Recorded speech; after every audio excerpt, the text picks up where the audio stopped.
Buenas tardes, tengan todas y todos ustedes. A nombre de la Facultad Libre de Derecho de Monterrey, les damos la más cordial bienvenida a nuestro evento titulado La protección de la propiedad industrial en el entorno digital, el cual tiene como objetivo principal dar a conocer los retos de la materia en el ámbito digital, además de visualizar entre los estudiantes y profesionistas del derecho la importancia de la materia y, por supuesto, el uso de la misma en el comercio y en los medios digitales de hoy en día. Primeramente, me gustaría presentar a cada uno de los ponentes e invitados de honor que el día de hoy nos acompañan, con el objetivo de compartir su experiencia y conocimiento y, por supuesto, de enriquecer el evento. El día de hoy nos acompaña el licenciado Armando Arenas, abogado en Olivares y miembro activo de la Asociación Interamericana de la Propiedad Intelectual. Asimismo, nos acompaña el licenciado Eric Castillo, socio senior de Utov Gómez Vega, miembro activo de la Asociación Interamericana de la Propiedad Intelectual. El licenciado Salvador Rodríguez, subdirector de signos distintivos del Instituto Mexicano de la Propiedad Industrial. El licenciado Arturo Merino, subdirector divisional de infracciones administrativas en materia de comercio del Instituto Mexicano de la Propiedad Industrial. El licenciado José Roble Flores Fernández, director de la Facultad Libre de Derecho de Monterrey. La licenciada Anel Valencia, directora general adjunta de los servicios de apoyo en el Instituto Mexicano de la Propiedad Industrial. El licenciado Rodrigo Troncoso, presidente de la Asociación Nacional de Abogados de Empresa, Capítulo Nuevo León, y socio del despacho jurídico Chever Ruiz Amarripa. El licenciado Enrique Díaz, socio del despacho jurídico Goodrich y Riquelme Asociados y miembro activo de la Asociación Interamericana de la Propiedad Intelectual. El licenciado Alberto Holguín, coordinador departamental de estudios de difusión de la propiedad industrial en el Instituto Mexicano de la Propiedad Industrial.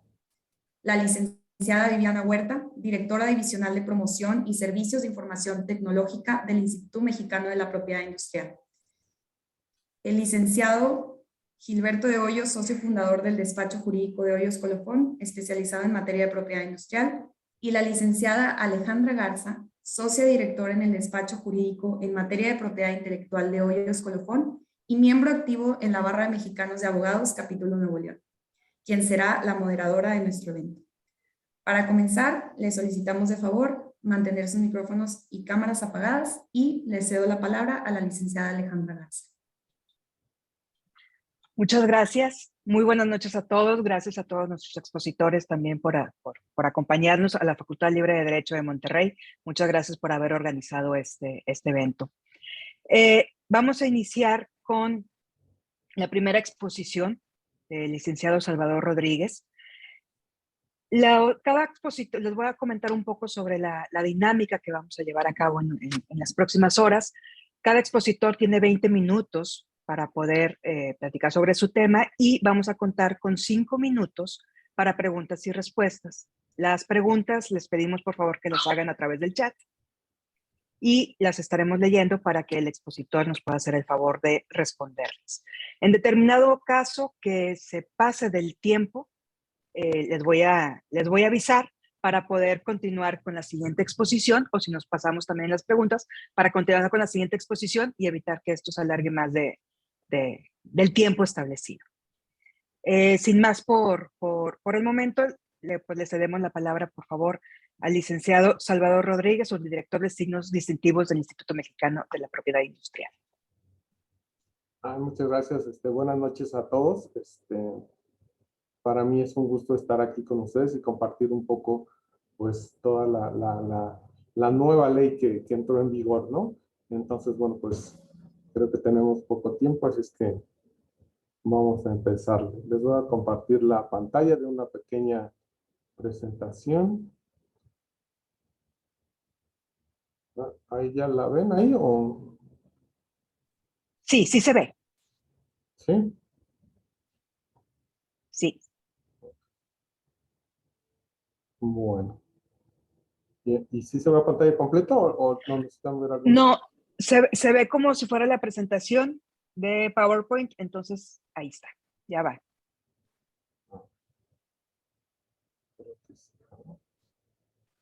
¿Sí? ¿No, verdad?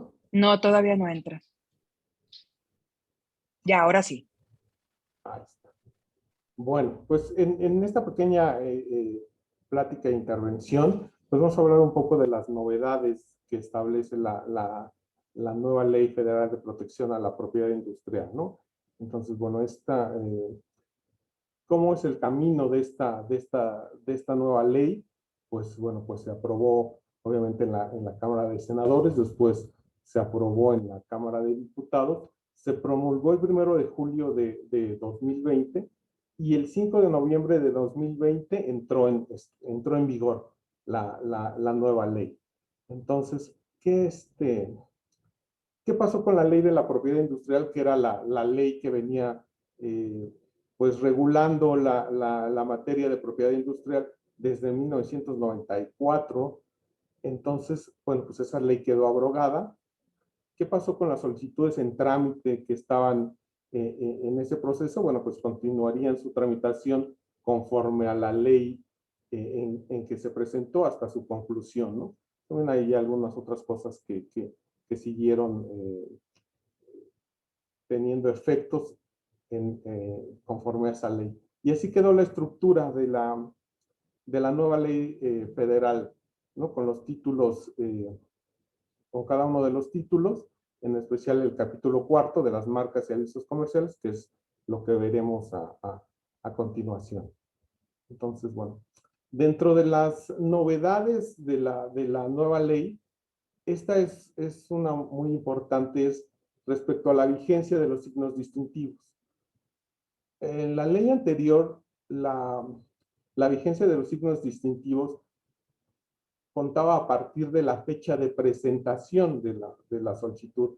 Usted presentaba una solicitud ante el instituto, pasaba todo un proceso de registro y cuando se otorgaba el título, bueno, pues tenía una vigencia de 10 años a partir de que se presentó. Eso con la nueva ley cambió y es un cambio significativo porque ahora la vigencia de los signos distintivos es a partir de que se otorga el registro.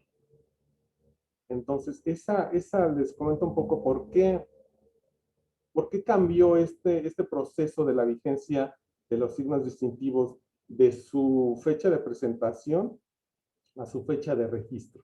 Bueno, porque muchas veces dentro de los procesos de estudio había solicitudes que quedaban por alguna razón en su tramitología pendientes de resolución.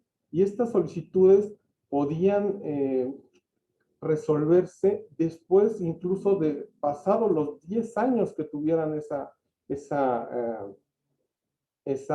vigencia. Entonces, bueno, se daban casos en que efectivamente se podían conceder registros de marca o de avisos o publicaciones después de 10 años de presentada. Entonces, bueno, imagínense esa situación, pues generaba pues mucha incertidumbre jurídica respecto de qué estatus tenía esa solicitud, si durante todos esos 10 años estuvo por ahí pendiente, suspendida. Entonces, bueno, con la nueva ley se prevé que estos nuevos signos distintivos, su vigencia sea a partir de la fecha en que se otorga el registro. Esto no significa que su fecha de prelación cambie. Su fecha de prelación, esto es decir, la fecha en que se presentó y que así es como se van estudiando los registros, esa no cambia. Esa es la fecha que se considera para hacer los estudios y considerar una prelación de la misma, ¿no? Y bueno, la renovación, pues eso pues no cambió, son los mismos 10 años, ¿no? ¿Qué otra cosa cambió un poco en la solicitud? Bueno, en los datos de la solicitud o en los requisitos de la solicitud ya hay algunas otras implicaciones cuando se presenta una solicitud de registro de marca. Uno de estos cambios es el correo electrónico.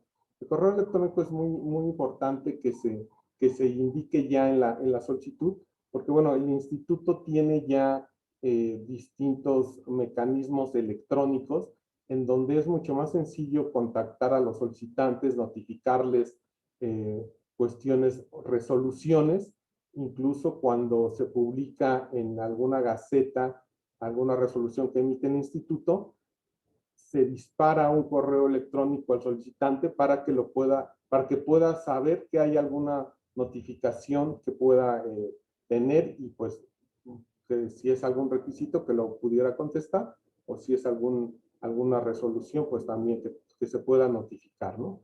Entonces son cambios significativos. La recomendación que hacemos es que, bueno, pues se utilicen ya los medios electrónicos que tiene el instituto, que son amplios y pues realmente son sencillos de usar. Entonces, la marca en línea, que es una de las posibilidades de presentar un registro de marca, es un sistema pues amigable y que puede ser mucho más sencillo para los solicitantes, ¿no?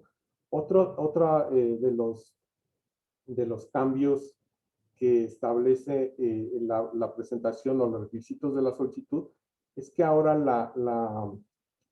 la propia ley sí establece cuáles son los elementos sobre los cuales no se puede tener o no se solicita una reserva para ellos, ¿no? Eso lo vamos a ver un poco más adelante. También establece, bueno, pues antes que nada, la representación del signo que constituye la marca, la descripción, también es una nueva formalidad de la ley. Esta descripción, todos estos datos de la solicitud están en una solicitud que se puede descargar de la página electrónica del instituto. Entonces, bueno, todos estos elementos pues se tienen ya plasmados en una solicitud. No es necesario que se presente otro escrito, ni mucho menos, sino que en la misma solicitud tiene todos estos elementos, ¿no? Entonces, la cuestión es bajar una solicitud de la página electrónica, llenarla en sus ordenadores y pues mandarla por los sistemas electrónicos o también presenciales, ¿no? Pero bueno, en este caso estas novedades son importantes que se establezcan, ¿no? La otra novedad pudiera ser la descripción de la marca. ¿Qué es esto de la descripción de la marca? Esta descripción de la marca se usa porque, bueno, la ley anterior ya establecía ciertos tipos de marcas que son las llamadas no tradicionales. O sea, son marcas que son sonoras, son marcas que pudieran ser, por eso se llaman no tradicionales, ¿no? Porque no tienen alguna otra implicación en su presentación. Y una de esas implicaciones es la descripción de la marca. Si es, por ejemplo, una marca sonora, la descripción va a ayudar a que el analista, cuando estudie esa solicitud, pueda saber de qué se trata esta marca o qué es lo que se pretende registrar con esta marca. Por ejemplo, como les decía, si es una marca sonora, por ejemplo, la descripción nos puede decir, bueno, pues la marca, la descripción de la marca es el sonido de un teléfono de menor a mayor sonido. Entonces, obviamente esta descripción es la que nos ayuda, aparte de que se puede presentar un soporte material de esta marca para que también tengamos mucho más elementos, ¿no? Pero pues básicamente estas descripciones son las que ayudan a estas marcas que son las marcas no tradicionales, ¿no? Otra de las cuestiones, bueno, pues esto son requisitos de la solicitud. Realmente esto está en la solicitud. Lo que les quería comentar, y que creo que esta es una aportación importante en la legislación, y es en donde nosotros hemos detectado que pudiera haber un poco más de confusión en la presentación de las solicitudes, son los elementos no reservables. Es decir, cuando uno presenta una solicitud de registro de marca, puede en la misma solicitud indicar algunos elementos sobre los cuales no se va a reservar el derecho exclusivo. Como saben, bueno, pues las marcas dan el uso exclusivo de un signo distintivo a favor de quien la registra, ¿no? Entonces ahora la ley ya establece cuáles son estos elementos no reservables, ¿no? Y son elementos cuyo poder distintivo se debe de referir a aspectos generales, como elementos descriptivos o indicativos de la especie, calidad, cantidad, composición, destino, valor, lugar de origen de los productos, época o fecha de elaboración o características comunes de los productos o servicios. Muchas veces en el estudio de las solicitudes, en este apartado que está en la solicitud, se indican elementos que realmente tal vez no eran no reservables. Por ejemplo, se llegan a indicar marcas registradas. O sea, marcas registradas, si yo quiero registrar una marca, pero digo, bueno, pues esta marca puede llevar, o esta solicitud puede llevar una marca ya registrada. Pero si yo la indico en un elemento no reservable, bueno, pues estoy estableciendo que no quiero reservarme el derecho de esa marca, pero bueno, pues a lo mejor esa marca ni siquiera es mía, es de otra persona, y por eso esos elementos no deben de ir en este rubro, ¿no? Por eso ahora la ley define cuáles son los elementos que se pueden indicar ahí, ¿no? Los, los gramos del producto, o sea, cuestiones más técnicas que pueden ir en una etiqueta y que, bueno, pues no van a formar parte en sí de un signo distintivo, ¿no? Entonces, sí, este es un elemento pues, muy importante porque ahora sí en la propia ley establece qué es lo que debe de ir en esos elementos, ¿no? Otra de las novedades del estudio de la marca es que unifica en un solo examen el análisis de la solicitud de registro. Es decir, antes en la ley anterior se hacía un estudio de forma. Este estudio de forma consiste obviamente en revisar la solicitud que se presenta, sus anexos, como los pagos, alguna cuestión de poder, algunas cuestiones de reglas de uso, y si en todo caso este examen de forma a la solicitud le faltaba algún elemento, se enviaba un requisito hasta que, bueno, pues la solicitud cumpliera con todos los elementos formales y después ya la solicitud pasaba a un examen de fondo. Este examen de fondo pues consiste en ver si la denominación incurre en alguna prohibición que establece la legislación para su registro, ¿no? Entonces ahora la nueva ley unifica ese análisis y lo hace en un solo examen, es decir, se hace el examen de forma y fondo, y la respuesta, si es en todo caso un requerimiento, se va a emitir ya en un solo oficio, ¿sí? Es decir, pues ya la ley trata de acelerar un poco el registro de las marcas y ya no hacer la emisión de tantos oficios que pudieran ser una carga al particular, en el entendido de que, bueno, pues primero tendría que cumplir con todos los elementos de forma de una solicitud y después ir sobre los elementos de fondo, el examen de fondo, y ahí también podría haber, pues, requisitos en cuanto a su fondo. Y bueno, pues imagínense esta situación, pues alargaba el estudio y la resolución de un registro de marca, pues mucho tiempo, ¿no? Entonces, ahora es esta posibilidad y creo que esta unificación de un solo oficio, un solo examen, pues bueno, agiliza mucho más la resolución de las solicitudes presentadas, ¿no?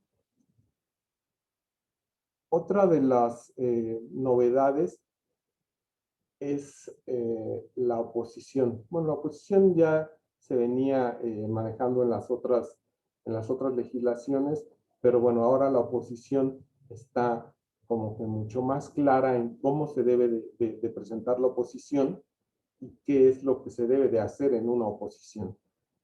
Como saben, la solicitud de registro de marca, pues lo que va a implementar es que una persona tenga el uso exclusivo de una denominación por 10 años. Pero bueno, ahora esa solicitud, como les decía, se hace un examen de fondo y ese examen de fondo se realiza conforme a los impedimentos que establece la propia ley sobre sobre lo que no puede ser una marca. Ese examen de fondo pues lo hacía la autoridad sin pues alguna oposición o algún tercero que establecía oponerse. Ahora la oposición, cualquier persona que tenga un interés en oponerse a la solicitud lo puede hacer considerando también los mismos argumentos o los mismos impedimentos que la autoridad pudiera establecer como de oficio, ¿no? Entonces, la oposición, ¿cómo funciona? Es que se publica la solicitud de registro de marca dentro de los 10 días que se presenta y un tercero tiene un mes para oponerse conforme a lo que establece la legislación. Entonces, bueno, se admiten obviamente todo tipo de pruebas. Ahora la cuestión es que el instituto comunica al solicitante de todos estos elementos sobre los que hubo esta posición, también para que manifieste lo que a su derecho conviene. Entonces, si ven, si regreso una lámina,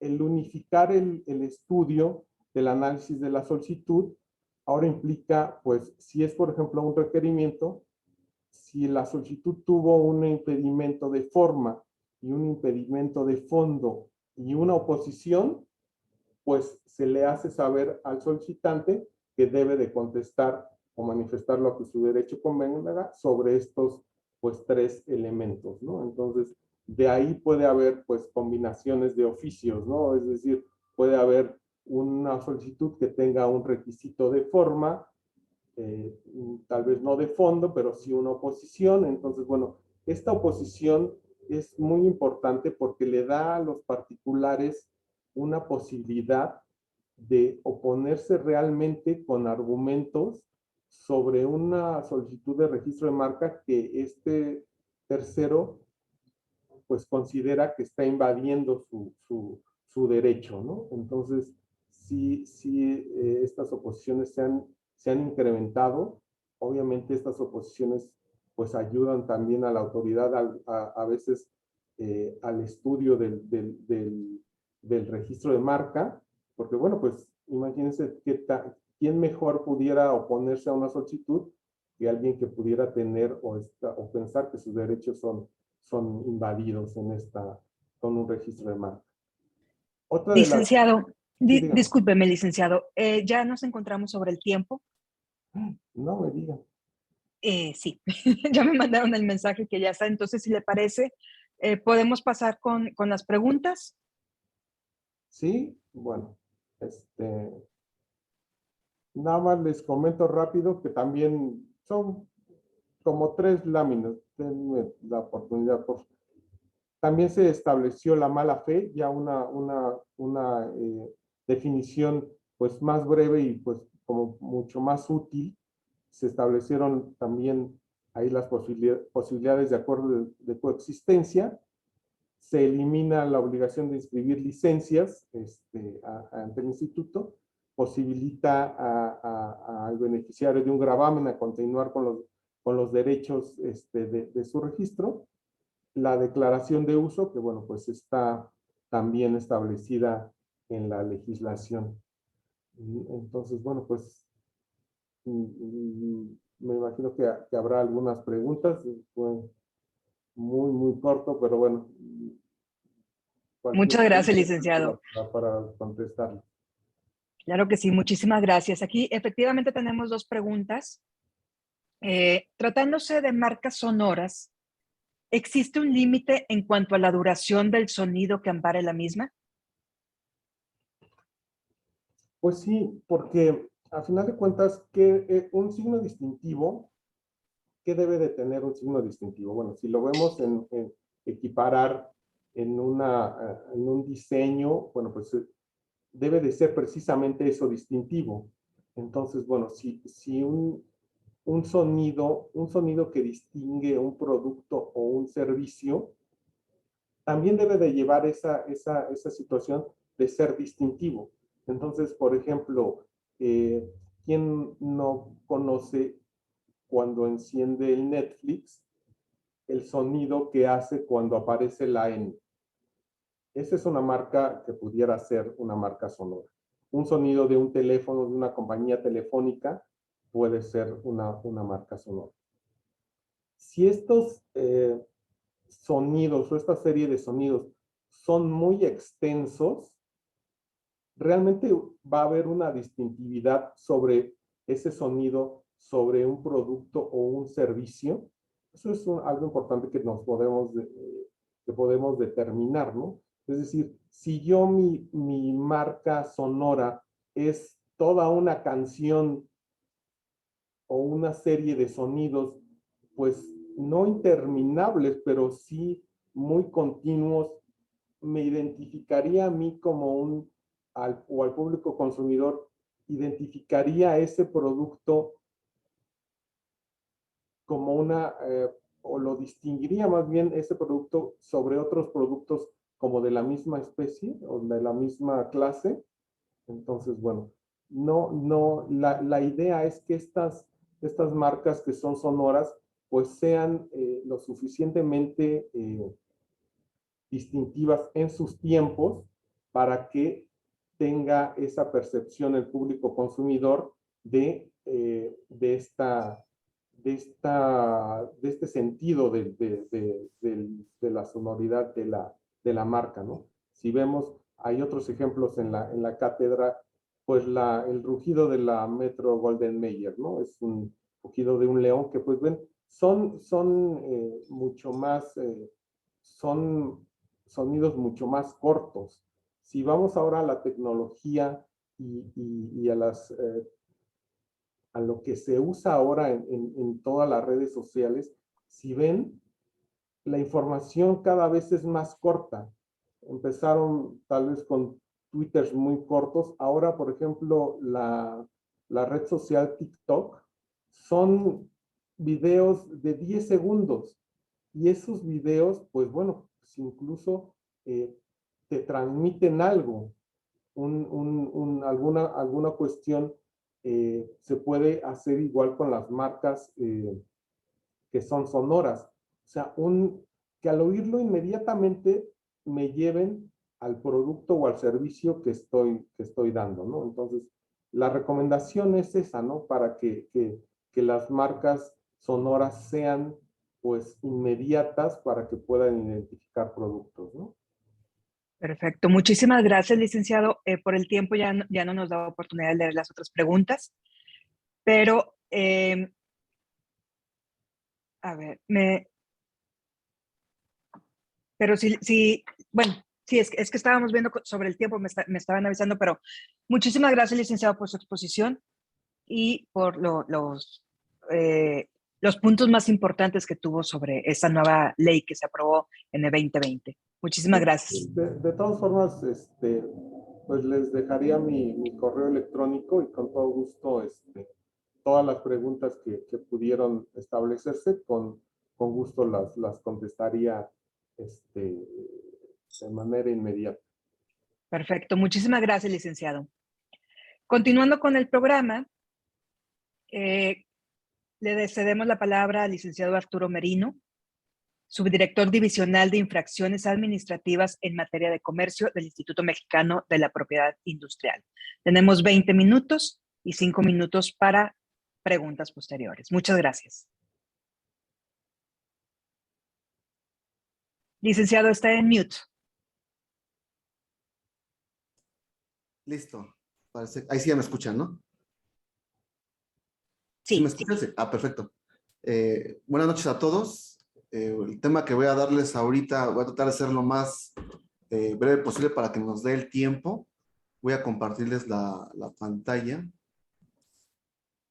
A ver si hay... Permítanme un momento.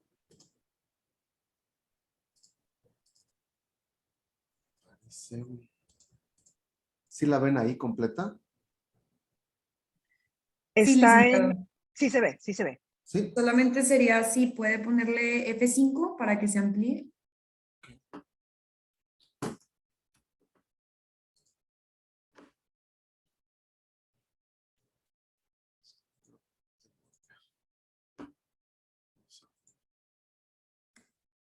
Ahí ya se quitó la pantalla.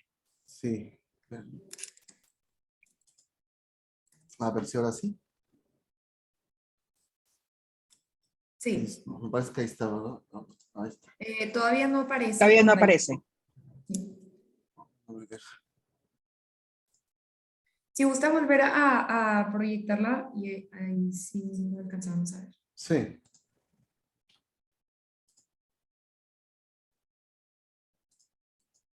Ahí está.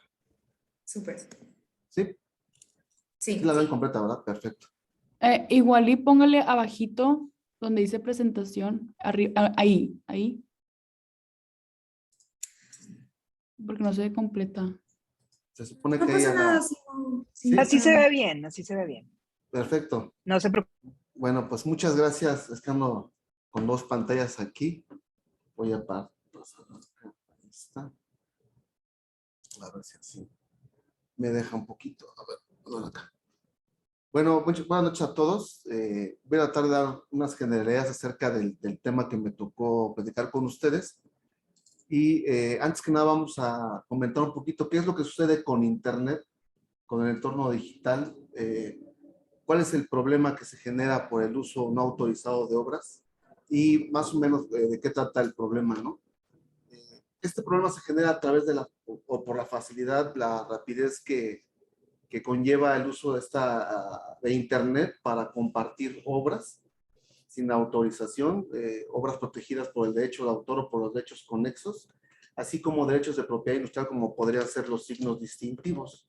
Y entonces, en este sentido se reconoce la indiscutible ilegalidad de distribuir con fines económicos a través de Internet contenidos ajenos de los cuales no se tiene o no se cuenta con la autorización correspondiente. Tenemos para identificar los derechos de los autores, artistas, productores de fonogramas, productores audiovisuales y entidades de radiodifusión. Cada uno de ellos cuenta con diferentes derechos de uso o explotación que podemos identificar como los de reproducción, comunicación pública, distribución o transformación, así como la fijación en los casos de entidades de radiodifusión y de los artistas, intérpretes o ejecutantes. ¿Y cuál es el tema aquí, el problema principal? Pues son las descargas y el streaming de contenidos no autorizados en línea a través de estos métodos de comunicación de contenidos a través de Internet, y lo cual llevó a que los mismos titulares de estos derechos combatieran esta tecnología a través también de la misma tecnología con la creación de medidas tecnológicas de protección. A manera de ejemplo de descargas de contenido, ya sea de formato legal o lo que denominamos ilegales, tenemos los accesos restringidos como pudieran ser bibliotecas virtuales, como es el caso de la editorial Tirano Blanche, que tiene acceso o te da acceso a su biblioteca a través de cierta contraseña, cierto usuario, del cual se paga de una manera mensual o anual. En el caso de la música, para descarga tenemos el ejemplo de iTunes, y de streaming el caso de Spotify. De manera ilegal, la ilegalidad de esta actividad se lleva a cabo, por ejemplo, a través de Mega Upload para descarga o streaming, la centralización de indexación y búsqueda, el caso Napster, las redes peer-to-peer y la agregación de enlaces para descarga o streaming, que es el caso de las páginas que nos colocan enlaces para poder acceder a cierto tipo de contenidos de los cuales no tienen autorización. Aquí tenemos otros ejemplos y podemos decir que estos derechos en línea incluyen para los titulares, que pueden ser personas físicas o jurídicas, el derecho exclusivo de reproducción, así como el de comunicación pública, que este derecho es el fundamental para poder o tratar de identificar las infracciones que se llevan a cabo en contra de los titulares de estos derechos, así como el derecho exclusivo de poner a disposición las obras de los cuales son titulares, que pueden ser, en este caso, obras musicales, literarias, artísticas de cualquier tipo, ¿no? O en su caso, de los titulares de derechos de propiedad industrial, como pueden ser los signos distintivos, que en estos casos se utilizan para identificar a veces mercancía no autorizada en la que se utilizan estos signos distintivos. Y evidentemente el problema se centra en los modelos ilegales de distribución de contenidos o de acceso o descarga de estos contenidos. En el caso de la centralización de contenidos, algo parecido a lo que sucede con iTunes, en el que se pone a disposición del usuario el catálogo de estas obras sin que se haya obtenido el consentimiento, y en la mayoría de los casos que generan una ganancia para quien realiza esta actividad sin tener la autorización para ello. Y como les comentaba hace un momento, otro de los ejemplos es la agregación de los enlaces en los cuales estas personas que se dedican a esta actividad nos ponen enlaces en las páginas para que estas nos redireccionen a ciertos contenidos y en su caso las personas puedan tener acceso para descargarlas, para visualizarlas y en su caso escucharlas, ¿no? Sin haber pagado o realizado el pago correspondiente al titular de estos contenidos. ¿Qué sucede con la reforma a la Ley Federal de Derecho de Autor, la más reciente, que acorde a los tratados de la OMPI sobre derechos de autor, sobre interpretación, ejecución y fonogramas, así como el Tratado de Marrakech o el TEMEC, se realiza una reforma a efecto de otorgar protección jurídica a las llamadas medidas tecnológicas de protección. Y lo que tienen en común estos tratados es que ellos todos coinciden en que se debe otorgar protección jurídica a estas medidas tecnológicas de protección, que estas medidas tecnológicas de protección realmente sean efectivas, asimismo que existan excepciones y limitaciones para los casos en que se requiera o que la ley o los tratados contemplen estas excepciones para ciertos accesos, y asimismo que se sancione la elusión a estas medidas tecnológicas de protección. Recapitulando un poco, el auge de la tecnología provoca la vulneración de estos contenidos y por ello los titulares de estos derechos combaten a la tecnología con la misma tecnología y crean estas medidas tecnológicas de protección para poder contener este uso indiscriminado de sus obras o de sus contenidos para aquellas personas que no cuentan con la autorización correspondiente. Y estas medidas tecnológicas, como les menciono, además de eso, sirven para permitir el uso que tiene la obra y con ello permitir la gestión electrónica de estos derechos. Es decir, para identificar, por mencionar un ejemplo, cuántas veces se está utilizando una canción, quién lo está haciendo y a través de qué plataforma. Y en su caso poder identificar a quién se tiene que realizar el pago de la regalía correspondiente.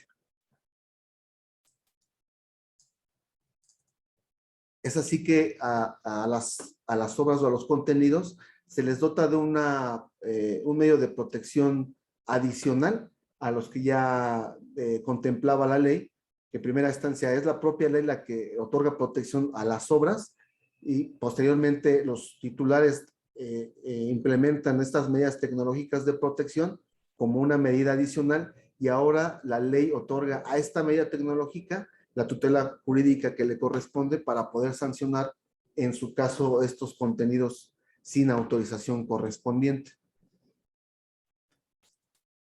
Anteriormente a esta reforma existía dentro de la Ley Federal del Derecho de Autor, en su artículo 231, la fracción 5, un antecedente para tratar de proteger estas medidas tecnológicas de protección con el único inconveniente de que únicamente se limitaban a la protección de los programas de computación.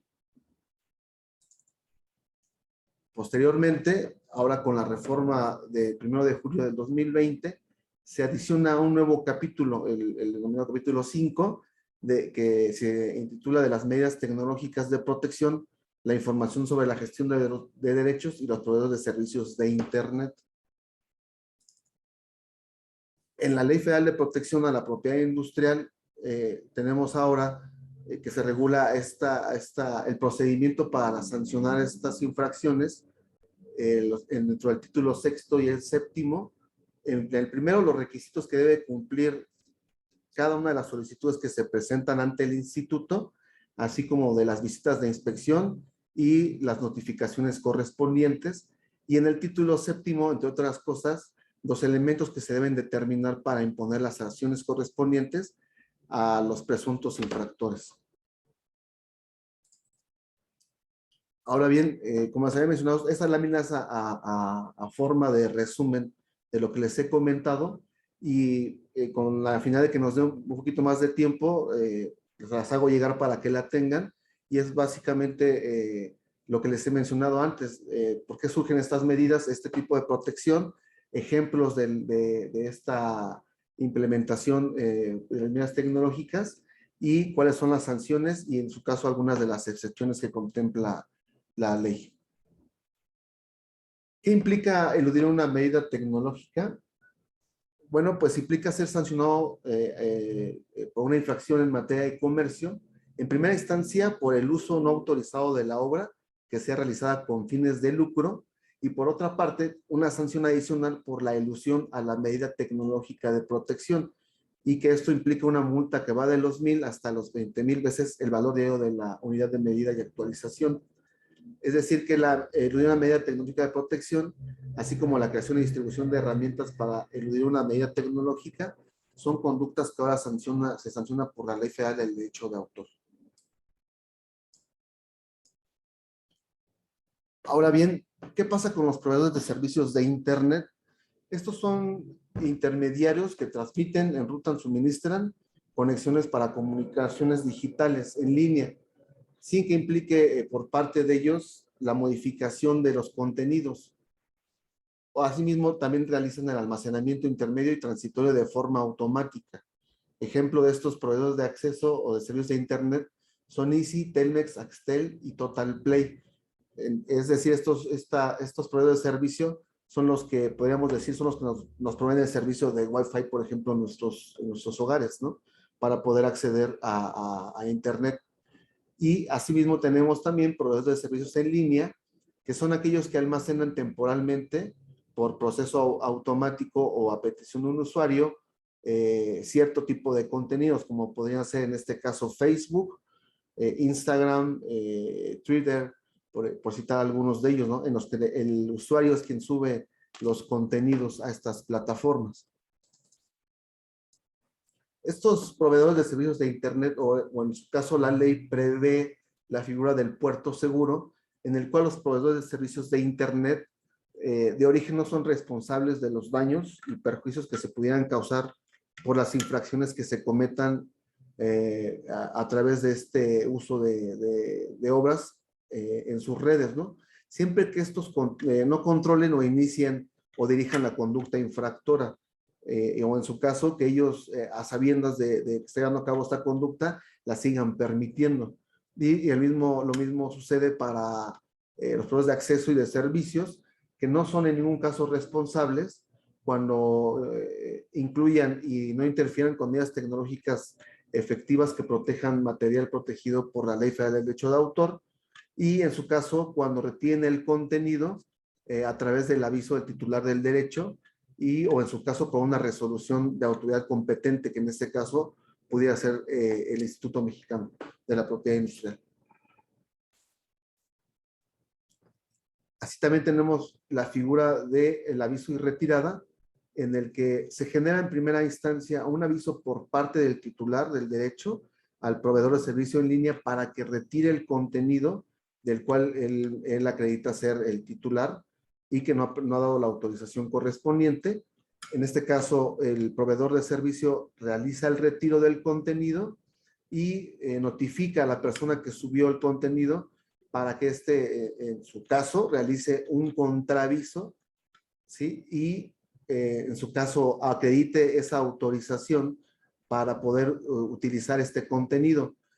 En su caso, se vuelve a subir el contenido, restaura el proveedor de servicio este contenido y avisa al titular del derecho, o en su caso, el proveedor de servicio no restaura el contenido toda vez que se ha presentado una solicitud de infracción en contra de la persona que subió el contenido en primera instancia. Para tal efecto, tiene un término de 15 días a partir de la notificación del contraaviso para iniciar la acción, y puede ser a través de un procedimiento administrativo de infracción, un procedimiento judicial, una denuncia o un mecanismo de solución de controversias. Todo esto aparentemente pudiera ser una cuestión muy sencilla.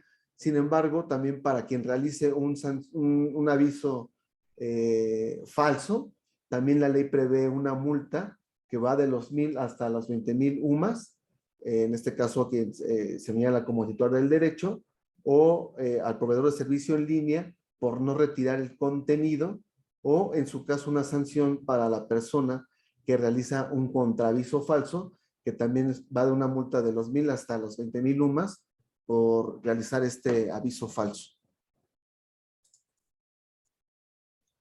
Una de las reformas importantes, o más bien de las medidas que ahora contempla la Ley Federal de Protección a la Propiedad Industrial, es la contemplada en el artículo 344, fracción 7, que ahora ya es muy específica para que el titular del derecho pueda solicitar en su caso a terceros o a la persona que esté realizando la actividad, para que se bloquee el acceso a estos contenidos cuando no se tenga la autorización correspondiente, y que puede ser, como les decía, agentes de Internet, proveedores de servicio en línea, o incluso a los proveedores de acceso de Internet, para que impidan estos accesos.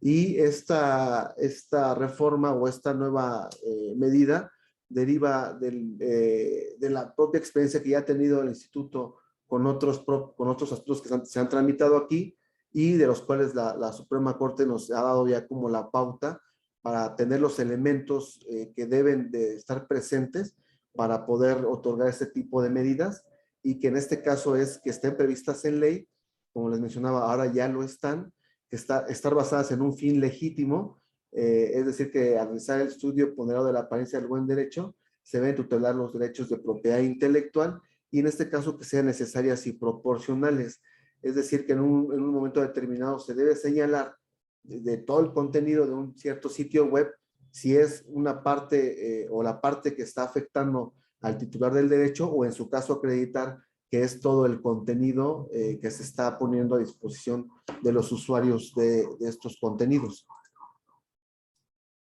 Y se debe de contemplar de manera integral tanto lo que establece la Ley Federal de Derecho de Autor como la Ley Federal de Protección a la Propiedad Industrial, para considerar los puertos seguros que establecen a los proveedores de acceso a Internet y los proveedores de servicios en línea, y asimismo otorgar las medidas que resultan indispensables para que en su momento se impida que se siga o se continúe con una actividad presuntamente infractora, y se sancione en su momento a través de atender o tramitar la solicitud correspondiente. Y bueno, pues a grandes rasgos esta es la presentación. No sé si tengan alguna duda. Muchas gracias, licenciado. Sí, aquí hay un par de dudas. Sí, claro. Preguntan, ¿la Sociedad de Autores y Compositores de México tiene facultades para imponer multas ante la reproducción de música en establecimientos? No como tal. La Sociedad de Autores y Compositores es una sociedad de gestión colectiva, que en su caso puede presentar ante el instituto, si cumple con los requisitos que establece la ley, puede presentar una solicitud de infracción en su caso, para que se le sancione al establecimiento que lleva a cabo la comunicación pública sin tener la autorización correspondiente. Perfecto, muchas gracias, licenciado. No. Y otra de las preguntas que nos hacen es, ¿los memes pueden infringir alguna de estas leyes? Y si sí, ¿cuál o quién se lleva la pena? Muy buena pregunta, ¿eh? Está complicada, sobre todo el tema de determinar en un momento dado, si estamos haciendo uso de una obra, por ejemplo, determinar quién es el que la lleva a cabo.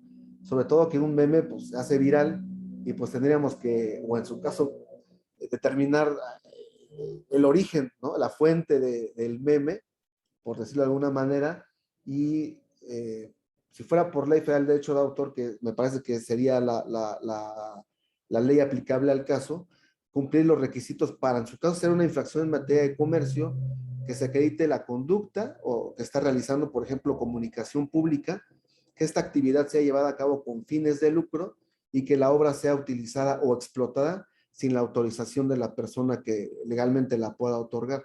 Sin embargo, reitero, me parece que es un tema muy complicado, sobre todo para poder acreditar o establecer quién es la persona que de origen lleva a cabo esta conducta.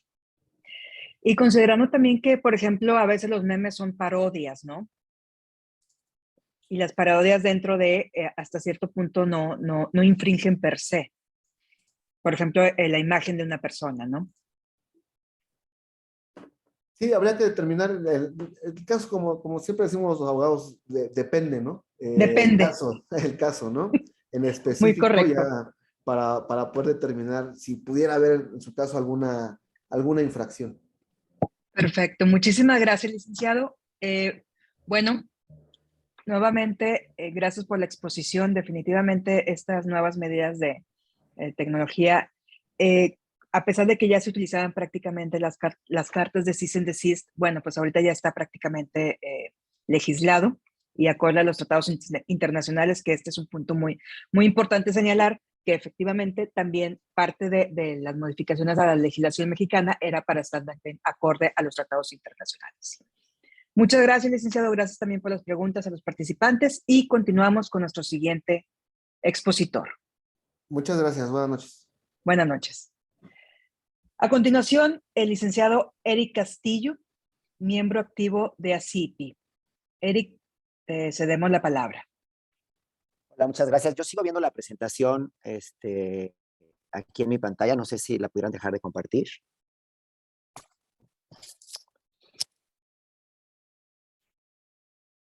Licenciado Merino, Arturo. lo molestamos. Si deja de compartir pantalla, porfa. Sí, claro, gracias. Me dice que ya quedó, pero no sé si ya... No, seguimos ¿no? viendo. No, Sí. A ver, permítame, por favor. A ver, voy a salir, otra vuelvo a entrar, permítame. Listo, Eric, todo listo. tuyo. Muchas gracias. Buenas noches a todos. Y bueno, para esta presentación vamos a dividirnos, el licenciado Armando Arenas y yo, para tocar rápido dos temas del entorno digital. Muchas gracias nuevamente por la invitación. Yo voy a hablar un poquito de cosas prácticas en relación con el tema de signos distintivos y luego Armando tocará el tema más bien de pues cómo ejercer acciones, cómo defenderse, temas que tienen que ver con el entorno digital. Y bueno, pues en este sentido, lo que yo quisiera platicarles a todos ustedes es que las cosas han cambiado de manera muy rápida de cómo era tradicionalmente la protección en cuestión de marcas, ahora que estamos ya inmersos en esta era digital. Antes, un productor que vendía, no sé, bebidas no alcohólicas, protegía su marca únicamente, o alguien que vendía a lo mejor vestuario o vendía cosméticos, llegaba y pues protegía su marca en las distintas clases en donde iban estos productos. Pero pues ya ahora con la era digital, con el comercio en línea, con los teléfonos que pues no podemos dejar de vivir con ellos, pues los consejos que nosotros damos a los clientes es, bueno, pues ¿tú qué vendes? Bueno, pues yo tengo un negocio que tiene que ver con cuestiones de cosméticos y productos de perfumería, pero pues también quiero desarrollar una aplicación para que la gente pueda meterse, para que pueda obviamente comprar mis productos en línea, no nada más a través de mi página de internet. Entonces, la protección que antes era nada más en la clase 3, pues ahora tenemos que ver en otras clases. Por ejemplo, ahora sugerimos lo que es la clase 9 para proteger las aplicaciones. Sugerimos la clase 42 si es que va a tener un servicio de consultor, de apoyo tecnológico en relación con esta aplicación. Entonces, las cosas van cambiando y nosotros tenemos que ir evolucionando con estos temas. Igualmente, en cuestión de temas de entorno tecnológico, estas aplicaciones, además de tener la marca, vamos a pensar, no sé, Revlon o cualquiera de las marcas que estaban involucradas en tema de cosméticos y productos de perfumería, a lo mejor también desarrollaron un icono para utilizar en la correspondiente aplicación que no diga nada más la marca Revlon. Entonces, esos iconos también hay que protegerlos y bueno, pues la forma adecuada de hacerlo es a través de una marca en las distintas clases en donde se va a utilizar. ¿Y por qué digo todo esto? Porque la verdad es que hoy en día con esta tecnología todo se desarrolla a una velocidad pues muy rápida, ¿no? Los tiempos para diseñar, desarrollar y producir productos se van haciendo de una manera mucho más rápida a como era en el pasado, pero también los infractores también están haciéndolo de una manera muy rápida. Las empresas que quieren aprovecharse de la fama de las marcas, que quieren aprovechar de los productos y empiezan a lanzar productos piratas, etcétera, pues también lo hacen a pasos agigantados y lo hacen de una manera muy, pero muy, muy rápida. Y entonces, pues nosotros tenemos que ver la manera de poder proteger estos productos, estos servicios de la mejor manera para que entonces, cuando ocurran estas situaciones, que ya hay productos o gente que está tratando de vender productos piratas a través de otras plataformas, a través de otras plataformas de redes sociales o otras páginas de internet, pues ya tengamos la protección correspondiente. La pandemia hoy en día pues nos ha llevado a ver muchísimos ejemplos en nuestros distintos giros de negocio, sobre todo, por ejemplo, ahorita son cosas muy riesgosas las cuestiones que tienen que ver con la salud. Encontramos ya muchas mascarillas o cubrebocas que pues ya no son de la marca legítima y que obviamente pues traen las marcas de los verdaderos creadores de esos productos y pues que en realidad no están cubriéndonos para protegernos, mismas pruebas que nos sirven para detectar si tenemos COVID o no, pues hay muchos ejemplos de pruebas que obviamente son piratas, que vienen de distintos países y que obviamente no sirven el propósito para poder detectar. Entonces aquí, pues la idea es poder tener esta protección lo mejor posible y obviamente tratar de detectar todos estos sitios que pueden encontrar los lugares en donde se venden estos productos. Igualmente, existen herramientas que usan inteligencia artificial para poder detectar estos sitios que venden. O sea, no nada más se trata de que yo me meta a un buscador y entonces en Google pongo la marca, no sé, KN95 de 3M para las mascarillas o el producto, no sé, los tenis de marca Adidas, etcétera. No, ya existen afortunadamente herramientas de inteligencia artificial que nos ayudan a poder encontrar muchos sitios. Y ya una vez que encontramos estos sitios, podemos ir verificando cada uno de ellos para ver cuáles son legítimos y cuáles no, y poder tomar acciones para, en este momento, pues bueno, pues si están a lo mejor en plataformas tipo Mercado Libre, Amazon, etcétera, eBay, podemos bajarlos. Y si están, obviamente, en otros sitios de internet que no están en estas plataformas, pues tomar otras medidas para presentar distintas acciones en base a nuestra ley de propiedad industrial. Existen en esta cuestión de entorno digital, pues muchos casos de éxito, ¿no? O sea, como les digo, en el pasado existían pues los establecimientos, por ejemplo, pensemos en Zara. Zara vende hoy más a través de su plataforma digital que en sus más de 8,000 establecimientos que tiene a través de o alrededor de todo el mundo, ¿no? Entonces, ellos obviamente pues siguen obviamente en la venta tradicional, en el punto de venta en los centros comerciales, pero pues han apostado obviamente a que la experiencia que tiene el consumidor y que lo hace en línea, más ahora que pues estamos muchos de nosotros todavía en casa, que no podemos salir como lo acostumbrábamos hasta hace unos años, pues obviamente que tengan esta posibilidad, ¿no? Y así como estos negocios o historias de éxito, tenemos, por ejemplo, un banco en el Reino Unido, ¿no? Que se llama Revolut. Este banco está ya compitiendo con los grandes 4 bancos en el Reino Unido, como es Barclays o HSBC, Royal Bank of Scotland o Lloyds. Ya este banco Revolut tiene ingresos y una presencia pues del nivel de estos 4 bancos y es un banco exclusivamente en línea, ¿no? Y pues digo, obviamente no podemos descartar que las nuevas generaciones ya no se sienten cómodos yendo al banco y que los atienda pues el banquero o el gerente y hacer la fila y hacer un traspaso, un depósito, pues ya obviamente todo es más fácil. Uno tiene aquí su teléfono y pues es más fácil que uno pueda hacer todas sus transacciones, todos sus movimientos, ¿no? Y pues, y así podemos hablar, la verdad, acabarme aquí los 20 minutos que amablemente nos conceden para hablar, hablando de historias de éxito. Pero bueno, así como esto, pues tenemos muchísimos, ¿no? Corner Shop, que pues salió hace unos años y obviamente viene a sustituir la modalidad de ir al supermercado, a la farmacia, a la tienda de la esquina a comprar productos y obviamente pues ya todo te lo traen a tu casa. La Joya de la Corona, Amazon, ¿no? Una tienda, una librería en línea que salió hace muchos años y que obviamente pues yo creo que es la empresa más grande del mundo, efectivamente, en términos de ingresos, etcétera. Y pues así podemos seguir hablando de uno y otro, pero bueno, lo importante aquí que yo quería plasmar con ustedes era esto, ¿no? Hay que pensar, pues fuera de lo ordinario, hay que ver que ya las cuestiones que existían comúnmente ya no lo son, y obviamente pues los nuevos negocios van evolucionando y obviamente con esta situación pues nosotros tenemos que ver la adecuada protección de los derechos de propiedad intelectual que tienen todos nuestros clientes.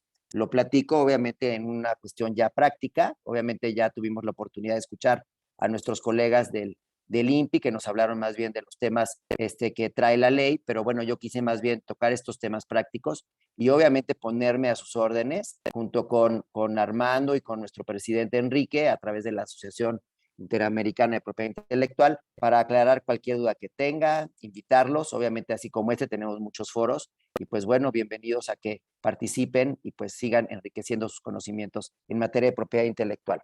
Quisiera cederle la palabra a Armando ahora para que pues nos hable un poco del tema que él tiene preparado y bueno, al final del día, al final de su exposición estaré atento a las preguntas para poder contestar las mismas. Muchas gracias, Alejandra, por el tiempo. Muchas gracias, Eric. ¿Me escuchan bien? Sí, muy bien, muchas gracias. Súper, muchas gracias. Buenas noches a todos. Bueno, muchas gracias a la Facultad Libre de Derecho de Monterrey, a CIPI, por supuesto, a la NADE, a la Barra Mexicana, Colegio de Abogados, Capítulo Nuevo León. Es un gusto estar con ustedes. Como bien lo comentó Eric, les voy a comentar más bien aspectos prácticos, no tanto teórico ni cuestiones muy técnicas. Quiero hacerlo más amigable para entender estos temas, cómo un titular de derechos de propiedad industrial e intelectual puede hacer valer y que terceros no los invadan o no los infrinjan, ¿no? ¿Cuál es la forma más práctica o más efectiva de hacerlo? Ya lo comentó Arturo, pues es ante el propio Instituto de la Propiedad Industrial. Primero se requiere tener un derecho y ese derecho pues se tiene que tener conocimiento que está siendo infringido por un tercero, ¿no? Y estamos hablando del entorno digital. Les voy a comentar dos casos prácticos que tuvimos en la oficina y que han marcado ciertos precedentes a seguir, ya lo comentó Arturo, cómo hacer valer estos derechos de propiedad intelectual. El titular de un derecho, al tener conocimiento que se esté infringiendo el mismo en una plataforma, por ejemplo, pues tiene la oportunidad de hacer valer ante el INPI un procedimiento de infracción y solicitar medidas provisionales. Estas medidas provisionales tienen el efecto de evitar que este infractor continúe con esta actividad ilícita a través de una orden emitida por la autoridad que se denominan medidas provisionales.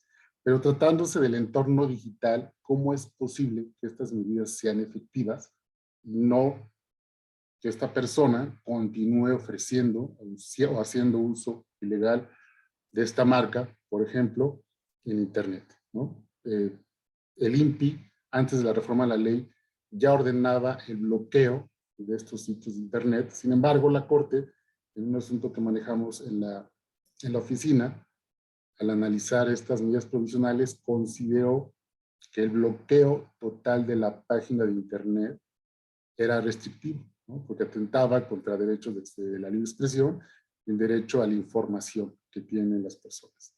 La Corte, al analizar este caso, lo resolvió, me parece que de una forma un poco salomónica, porque consideró que se debe de analizar una ponderación de derechos y que no se puede ir en contra de la libre expresión y de la información, y lo que procede en estos casos es un análisis del caso en concreto y el INPI tiene que verificar la necesidad de la medida y si ésta puede ser parcial. Y así se ha resuelto en los últimos asuntos. Tenemos un asunto también relacionado con la transmisión de partidos de fútbol.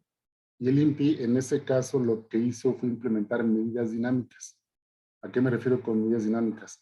Esos partidos de fútbol se llevan o se verifican los fines de semana, y lo que se obtuvo en ese caso en particular fue ordenar a las plataformas, es decir, a los proveedores de servicios, que no hagan accesible a los usuarios los partidos de fútbol los días en que esto se verifica, es decir, los viernes, los sábados y los domingos. De manera que estas medidas se vuelven muy efectivas, porque antaño estas plataformas transmitían los partidos de fútbol, se verificaba el evento, había patrocinios, había publicidad y el daño estaba hecho, ¿no? Es decir, ya no podíamos volver atrás y tratar de evitar que estos actos ilícitos, actividades continuaran siendo accesibles a los usuarios. Eso ya es posible, eso está sucediendo y el INPI lo está implementando.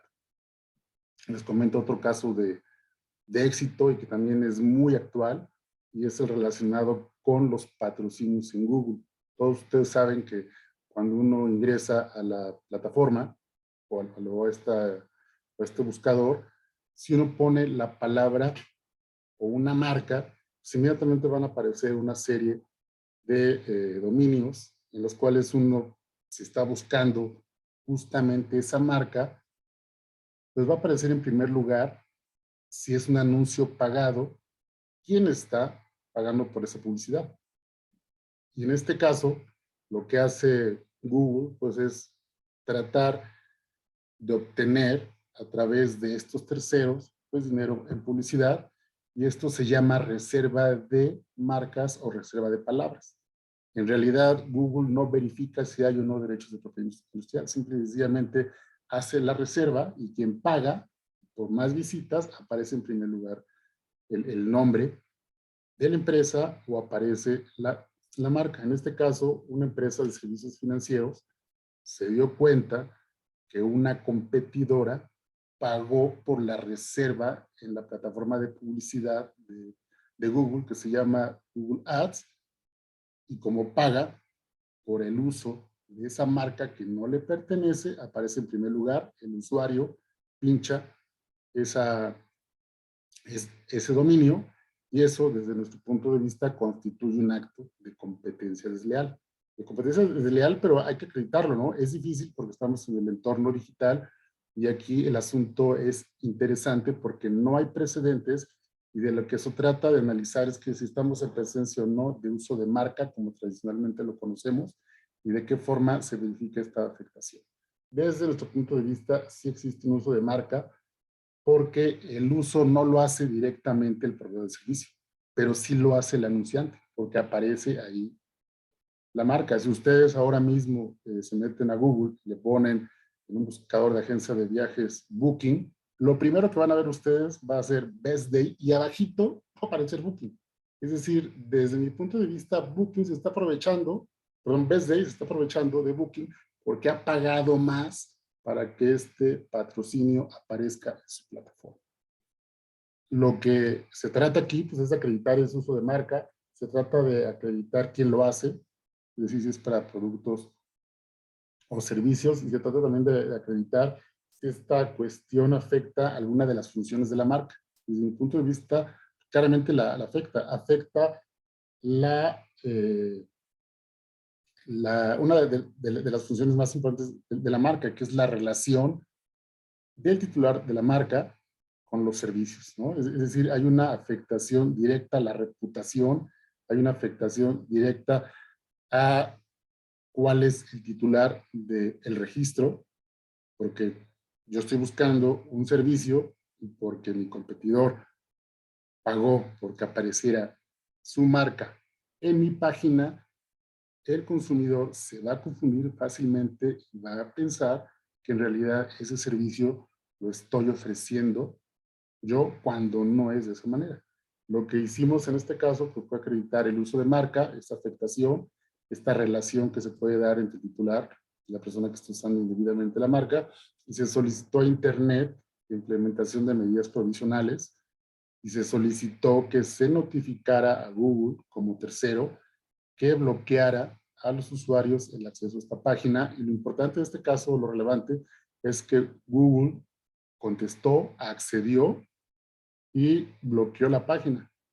Y en este momento, esta empresa, que haciendo uso indebido de esta marca, ya no lo puede hacer accesible a los usuarios. Aquí es importante destacar que Google en sus políticas no se hace responsable del uso de marcas. Es decir, uno tiene la posibilidad de solicitarle a Google acreditando que es el titular, que aquí hay una infracción y que no debería de estar usando esa reserva en este patrocinio, en este anuncio, y a través de un procedimiento relativamente sencillo es posible que Google lo remueva y no aparezca. Pero si no se está en ese supuesto y si hay ciertas dudas que tenga Google, pues no lo remueve y sigue apareciendo. Y eso es competencia desleal. Está haciendo uso indebido de una marca en su beneficio, afectando al titular de estos derechos. Y en este caso Google lo reconoció, accedió y bloqueó y removió este dominio en beneficio del titular de los derechos. Con esto doy por terminada mi participación. Quedo a la orden para cualquier pregunta o duda que pueda surgir de la misma. Muchas gracias. Muchas gracias, Armando. Muchas gracias, Eric. Una pregunta que surge para ustedes principalmente, que son de los mayores expositores en cuanto a la práctica de propiedad intelectual. ¿Cuáles creen ustedes que es el mayor reto en el ejercicio de la materia, propiedad intelectual, con esta nueva era digital? ¿Quieres contestar, Eric? O...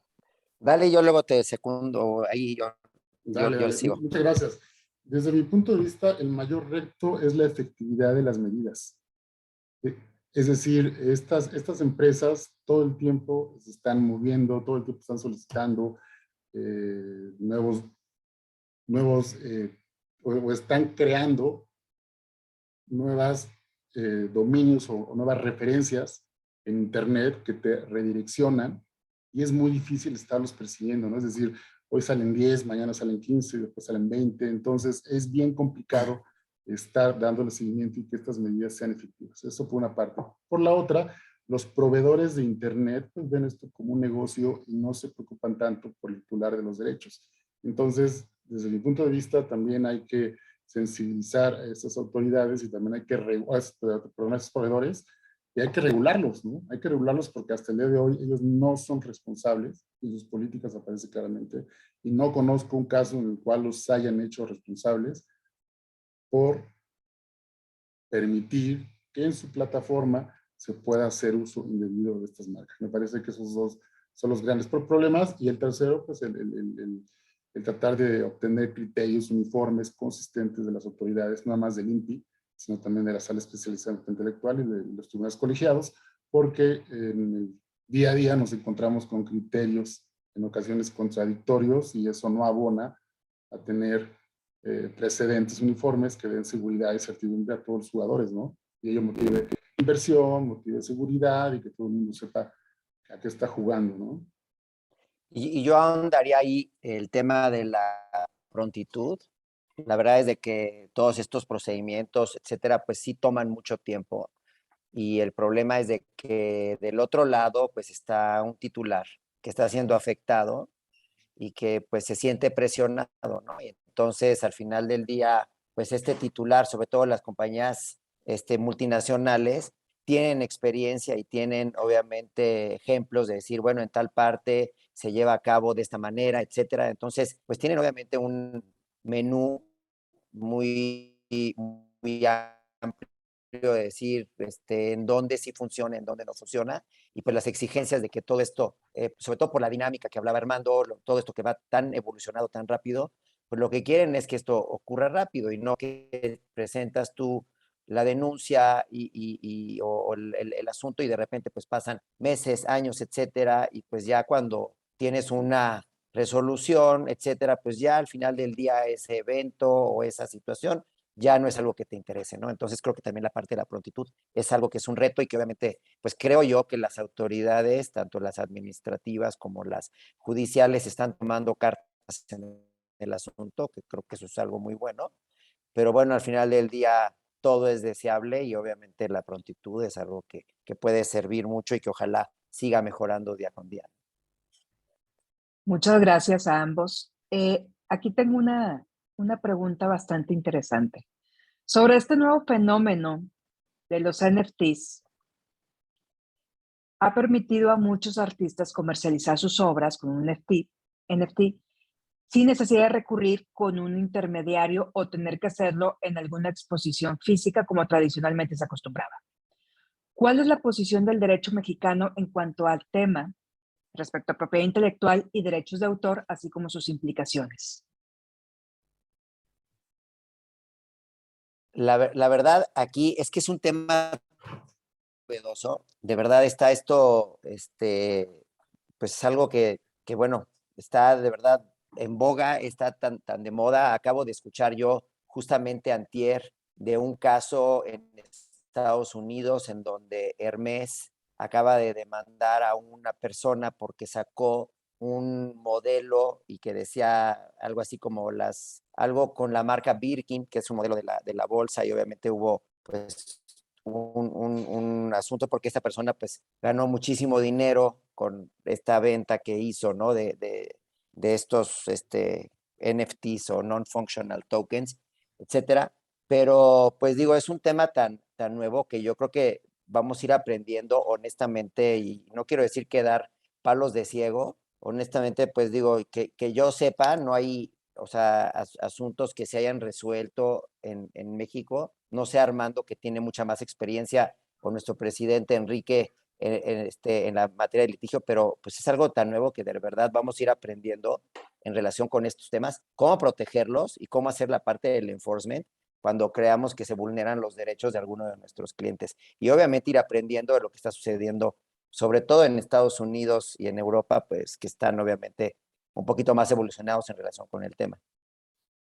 Sí, totalmente de acuerdo, totalmente de acuerdo. Estos NFT son pues, realmente obras de arte en el ámbito digital, ¿no? Tenemos que irnos a los principios del derecho de autor y estas obras de arte son únicas, es una sola, y la forma en que se comercialice o la forma en que alguien la pretenda reproducir o la pretende usar o comunicar ilegalmente, pues aplican estos derechos. Yo lo que diría es que el creador de esta obra en el ámbito digital, pues tiene los mismos derechos que el creador de una obra musical o el creador de una obra audiovisual de hacerla valer. Y si yo soy el creador y alguien más la usa de forma indebida en cualquier plataforma, tengo a la mano las mismas acciones para hacerlos valer que una obra musical o que una obra audiovisual, y ahí yo sugeriría promover medidas provisionales, una infracción en materia de comercio, y son exactamente las mismas acciones. El asunto aquí es analizar el caso de que se trata, si es reproducción, es uso, si es comunicación indebida. Lo que tengo entendido es que estas obras digitales, pues es muy fácil rastrearlas, ¿no? Es decir, tienen, desde que son creadas, desde el punto de vista técnico, una forma de saber que es la única obra digital y no puede ser reproducida. Y eso sería muy sencillo demostrarlo técnicamente y hacerlo valer. Aquí el tema con estas nuevas figuras es cómo se van a comercializar y cómo van a convivir, ¿no? en este entorno tecnológico. Me voy aquí al metaverso, ¿no? Es decir, aquí las marcas pues ya van a empezar a vender, como lo hacen ahora para los videojuegos, tenis en el metaverso, ¿no? Y va a haber tenis Nike en el metaverso con determinados diseños que uno va a poder comprar para usar en el metaverso, ¿no? Entonces aquí lo interesante es saber de qué forma estos derechos no tangibles se van a explotar de manera adecuada y cómo la ley los va a regular, ¿no? Porque pues ahora resulta que vamos a estar todos ahí con unos lentes en el metaverso, conviviendo en un plano digital, sin hacerlo en la forma que lo hacemos cotidianamente, ¿no? Entonces, en esa parte yo creo que sí falta un poco de regulación en el tema de en AFTI, pues yo creo que no hay ningún, es decir, seguimos avanzando, pero me parece que aplicarán los principios generales. No sé qué opinas, Enrique. No, bueno, igualito, Armando. Nada más que aquí el tema, yo creo que lo que sucede es que, a ver, la materia de la propiedad intelectual es dinámica. Y ahorita que decían que cuál es el reto más grande, evidentemente tenemos una ley que ya creemos que llegó a la realidad el día de hoy, pero mañana va avanzando, avanzando, avanzando. Con el tema que estás mencionando tú, el metaverso y la realidad aumentada, lo que está pasando es que ahora todo lo que proteges físicamente de lo intangible, ahora lo tienes que proteger físicamente dentro de lo intangible de lo intangible. Entras a otro nivel y pasa lo mismo, y ese va a ser la gran complejidad de cómo llevar a cabo las medidas y aplicar medidas de protección para los tenedores de derechos de propiedad intelectual en estos mundos digitales. Va a seguir evolucionando, y mañana la ley, bueno, a ver, la ley anterior contemplaba como medios de comunicación todavía el fax. Así de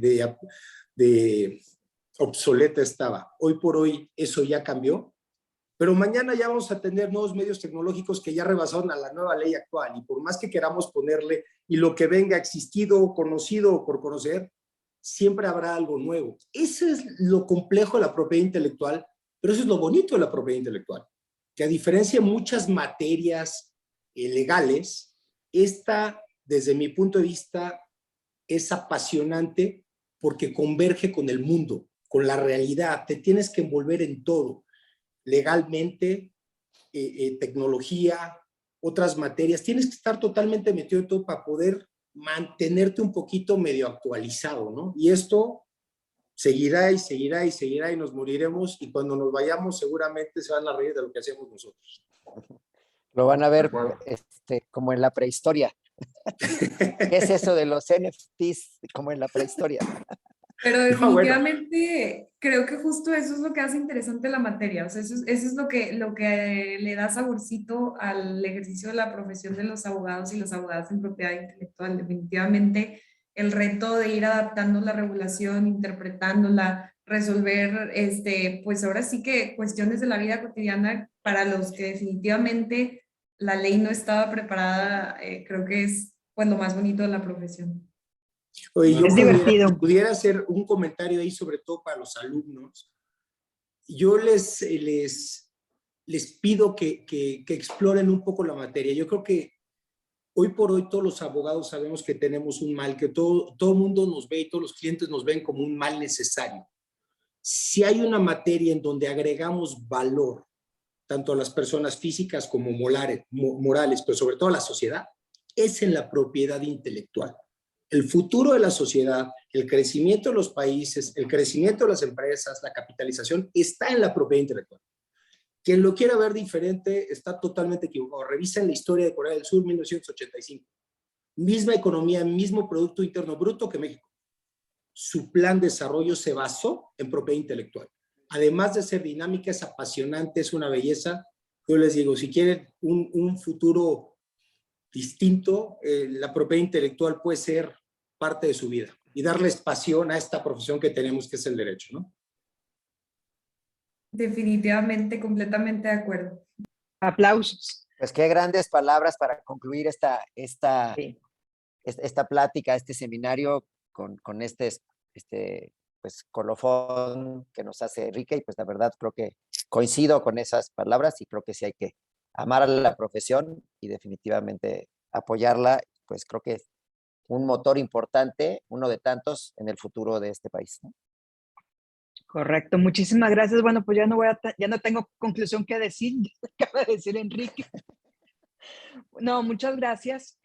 Ya el tiempo ya llegó a la hora, pues.